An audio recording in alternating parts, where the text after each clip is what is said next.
Sweet Girl on Netflix.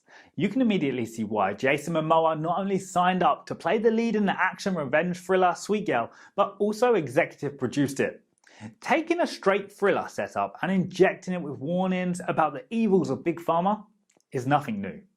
What's initially fascinating about Sweet Girl is that even though it gives us a hero with commando level combat training, it makes him a real person who stumbles and fails and has to recover from injuries, and turns him loose in a real world where guys like Keeley, pharmaceutical CEO, have tons of security, and the laws of both economics and physics prevent enemies from easily getting close enough to inflict a killing blow. On top of that, this film is not set in a comic book universe where actions have no consequences. The first time Ray tries and fails at doing something, he's marked by the authorities as a deadly threat to the greater good, and he and his daughter spend the vast majority of the film on the run from the authorities, calling significant allies on shady acquired burner phones delivered to remote stretches of woodlands where the duo is living out of Ray's vintage muscle car. This is a great film, and there is definitely a twist in the middle of the film, which I still cannot really comprehend myself why the twist is there. However, take a watch and let us know what you think.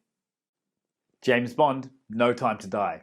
The iconic super spy returns for his latest adventure with No Time to Die, the franchise's 25th film, which represents both a literal and figurative end of an era.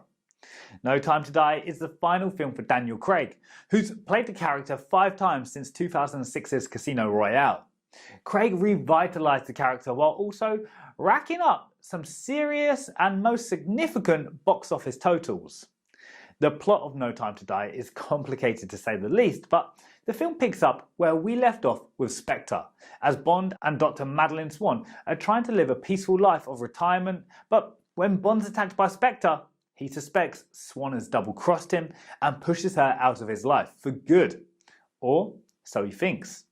The film's opening scene explains how Swan is connected to Rami Malek's villain character. He's the man who came to Madeleine's house when she was a child, looking for Madeleine's father, Mr. White. But when he only found Madeleine and her mother, he killed Madeleine's mother and spared the child's life. This comes full circle as the film flashes forward 5 years after Bond and Swan break up, and Safin is now a bioterrorist in possession of a biologistic weapon that, when released, can target specific individuals' DNA. It's used in No Time to Die to kill every member of Spectre while leaving innocent bystanders in the room unharmed.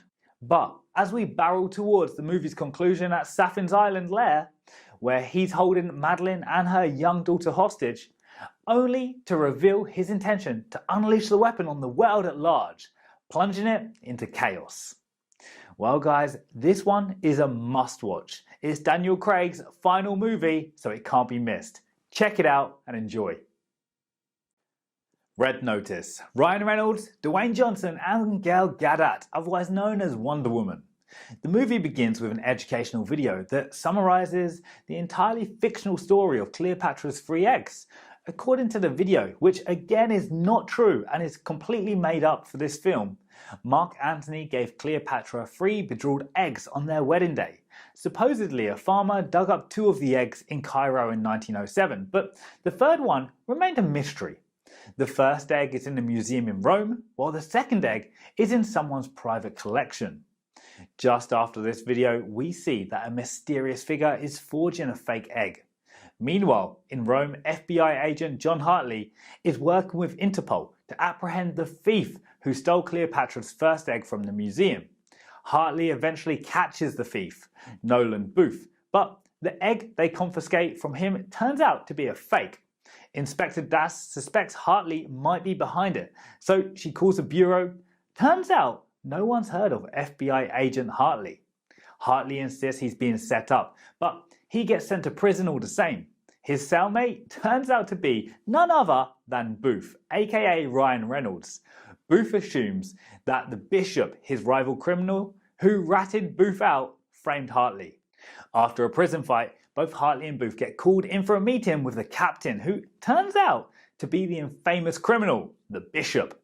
She confesses to framing Hartley and gloats to Booth that she'll soon steal the second egg. She then asks Booth to tell her where the third egg is because he is apparently the only one who knows of the true location. Hartley and Booth hatch a plan to break out of prison and beat the bishop from stealing the second egg. Several action heist shenanigans later, and eventually Booth tells Hartley where the third egg is. And now, I'm not making this up, but apparently it's in Hitler's secret bunker in Argentina. Now with this film, there is a twist at the end which you'd never expect. So definitely check this out on Netflix. Red Notice, it's one not to be missed.